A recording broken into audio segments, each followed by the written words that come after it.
I do a lot of book shopping, but here are the authors that I will always buy first.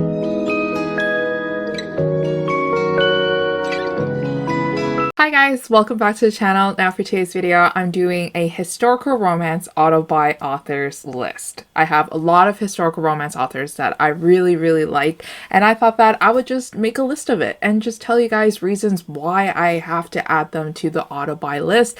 I don't even care about the cover. I do not care about the synopsis of the books. If it's written by this author, I am buying it no matter what.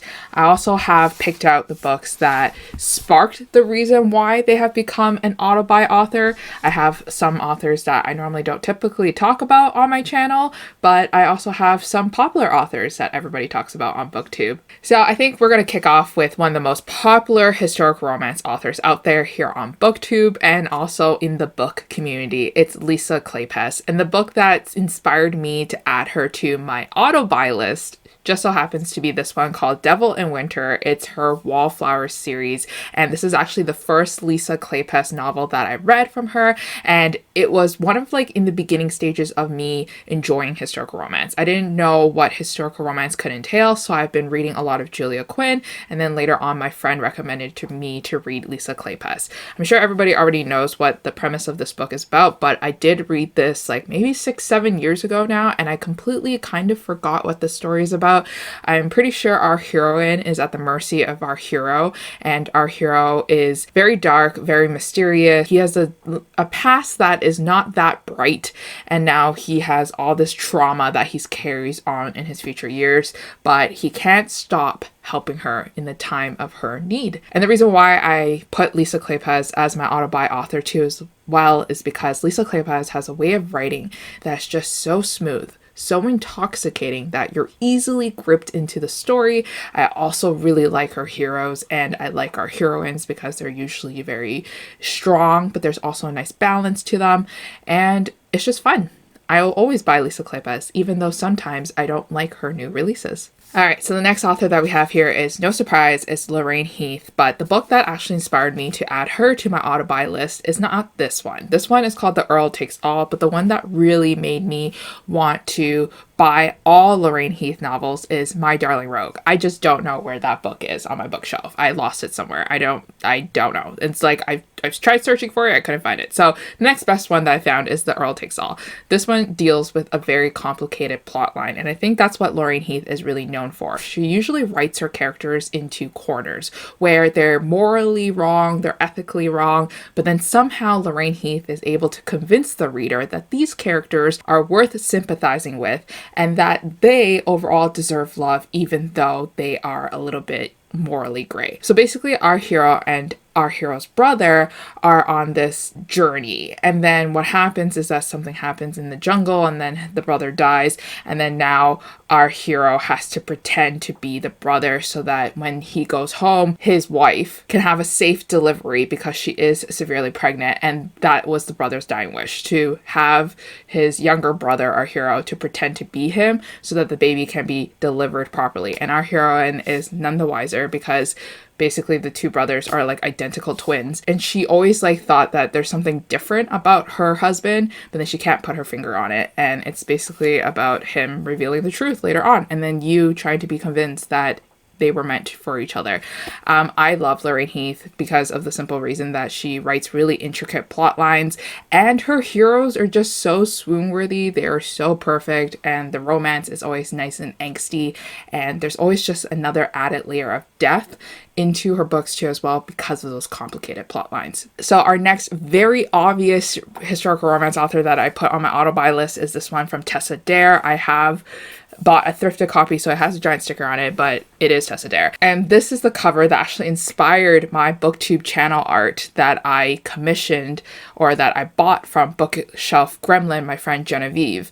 And Do You Want to Start a Scandal is essentially about our hero and heroine being caught up in a scandal, and then they're forced to be married, but then she is determined to get out of this marriage and try to figure out who was actually the couple that was having sexual relations in the library, because they were caught in the library after the first couple left.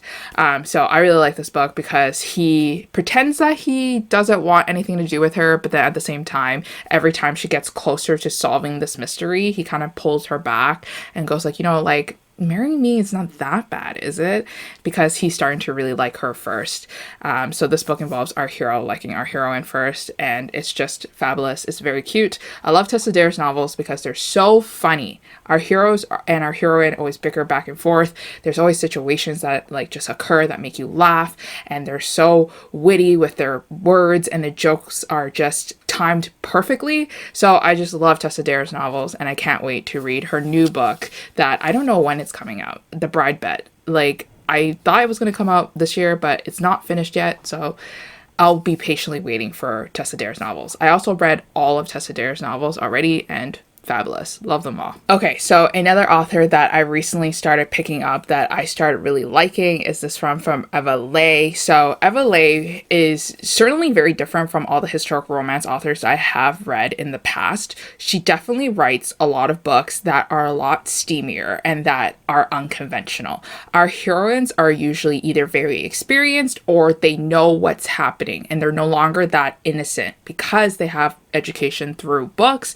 and because they just explore themselves. And it's fabulous. It's like things that, modern historical romance readers might not like because they don't like very, very innocent female heroines. So if you guys are, getting concerned about very virgin, innocent heroines, definitely check out Eva Leigh because her heroines are the opposite of it. So the book that inspired me to have me do an auto buy for Eva Leigh is this one called Waiting for a Scot Like You. And this is book number 3, and I believe in the Union of Rakes series.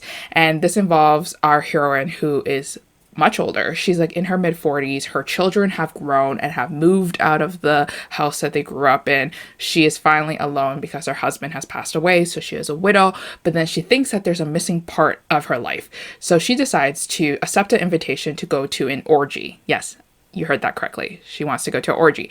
And our hero is hired to take her there because it is a long journey. It's very dangerous. And our hero is like a reformed soldier and he knows how to fight, but he is too old to be in battle anymore, and there's gonna be like complications. He's actually younger than our heroine, so this is an age gap romance, which is something that a lot of my viewers actually asked for. They wanted an age gap romance. So this is an older female heroine with a younger hero. And they try to fight their attraction for each other every step of the way. And it's this very long journey. And it's very fun because they clearly really do like each other. What I liked about this book was that it was very sensual. So if you guys really like your steamy historical romances, definitely check out Eva Leigh. I'll be checking out more Eva Leigh novels in the future too as well. All right, another Autobuy author for me is this author named Olivia Parker, and the book that inspired me to have an Autobuy for her is actually this one called Guarding a Notorious Lady. This one involves a hero and bodyguard trope. Basically, our heroine is the younger sister of our hero's best friend. So this is also like heroine's older brother's best friend trope too as well. Our heroine gets into a lot of trouble all the time because she loves gossiping. She loves seeking out mysteries and trying to resolve them. And then our hero always has to rein her back in and to stop her. The sad thing about this is that Olivia Parker has only written 3 books, and I don't know where she went. I don't know if she stopped her writing career because writing is very tough to make money sometimes, and these books were published probably like a decade and a bit ago already. But I really liked Olivia Parker's novel, especially this one, and I collected the other 2 books. I just haven't read the other 2 books because I know that I love them too, and then if I read all of them, then I have nothing left of Olivia Parker. But from the reviews that I've seen on Instagram, everybody loves Olivia Parker. So another author that I really enjoy is this one from Maya Rodale. This one's called Lady Bridget's Diary. This trilogy or quartet, I think it's a quartet actually. Maya actually wrote these books based on popular 2000s romantic comedy movies. So Lady Bridget's Diary is obviously Bridget Jones's Diary, and Bridget Jones's Diary is one of my favorite movies of all time. I love that movie. I love that trilogy set of movies. They're just so good. I love Colin Firth. I love Renee Zellweger. I love Bridget because I feel like that she is me and I am her. And so this is just a historical romance version of it. Our heroine is I believe, American, and then she has to go back into England society because she is actually a lady and she inherited all this stuff. And then our hero is obviously very rich and wealthy, and I think he's like maybe even a duke. No, he's a lord. And he looks down at her because she's American, and she's like, okay, like just because I'm American doesn't mean that I am crude and I'm crass.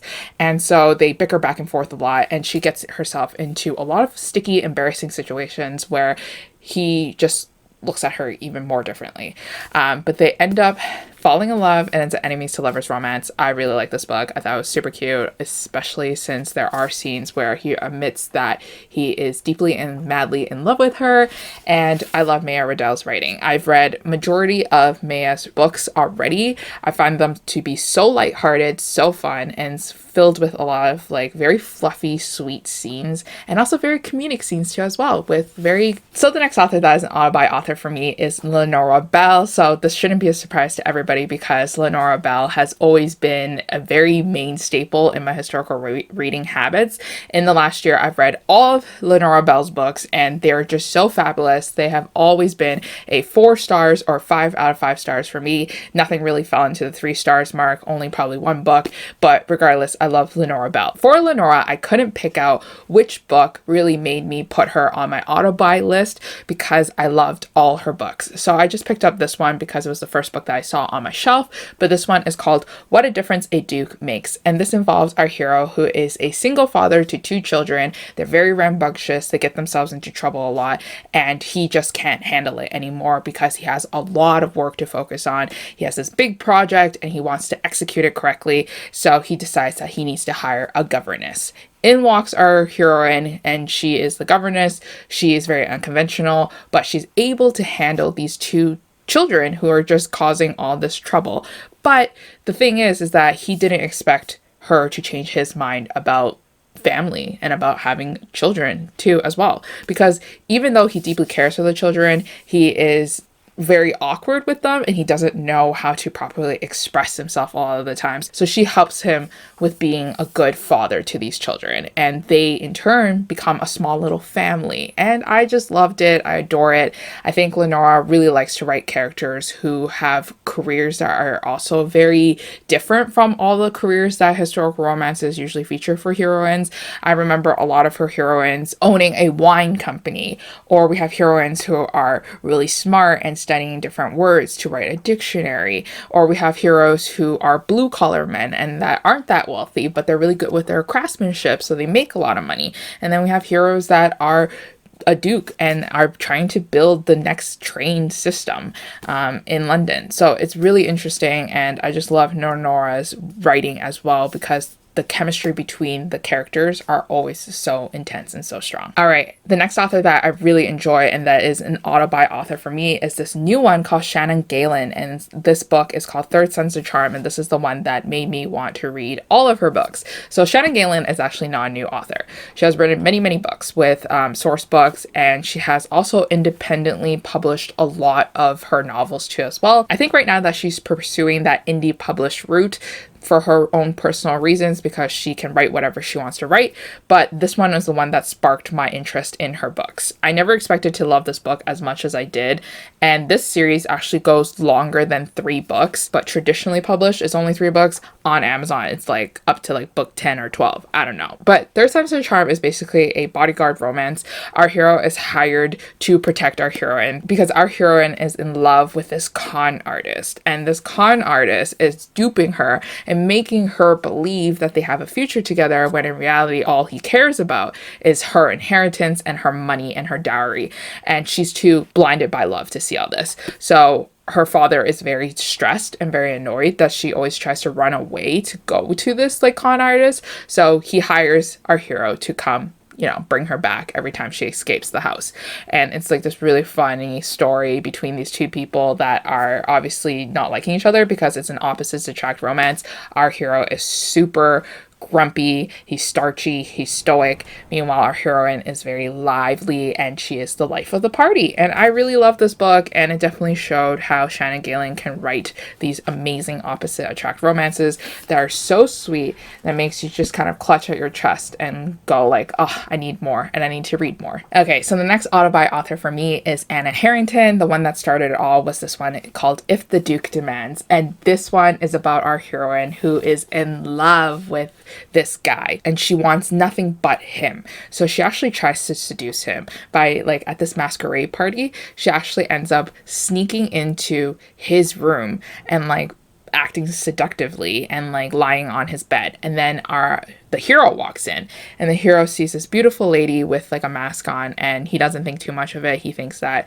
you know, somebody hired her as a prostitute and it's like a gift. And so he is very instantly attracted to her, and then she thinks that it's him, the boy that she loves, the man that she loves. But in reality, it's actually her crush's older brother, who is like the complete opposite of her crush, because our hero is very rule following, he's strict, he is stoic, he is grumpy all the time, and our hero and heroine shouldn't ever be together in the same room because they don't seem like they can have anything compatible or anything nice to say to each other. And then what happens is that our hero and heroine actually starts developing feelings for each other, and then this is the story of him trying to help her seduce his little brother, but then he falling in love with her instead. And I loved it. I love Anna Harrington's novels. I think they're so freaking adorable. Her characters are always so cute. And there's just so many scenes in this that is just sugary sweet. All right, the last author that I want to talk about is this one, Julia Quinn. I'm sure everybody has heard of her, especially with Bridgerton season 2 coming up in a month. It's very exciting. But the book that started off, that really kicked off my historical romance love is really Just Like Heaven. I was introduced to read this book from my cousin, and I can't thank her enough for introducing me to Julia Quinn, because without Julia Quinn and my cousin, I would never fall in love with historical romance so early and so soon. And this one is a older brother's best friend trope once again. Our heroine and her older brother, and then her older brother's best friend, all three of them used to be childhood friends. They used to play together all along, and like everything was perfect. But then the older brother has to run away and leave to save himself, and then so the best friend is tasked to watch over her secretly. So every time she debuts in the season and she's having fun at the balls, she's wondering why all these guys are not approaching her, asking her to dance. But turns out it's the best friend kind of discouraging these like suitors because they're not worthy of her.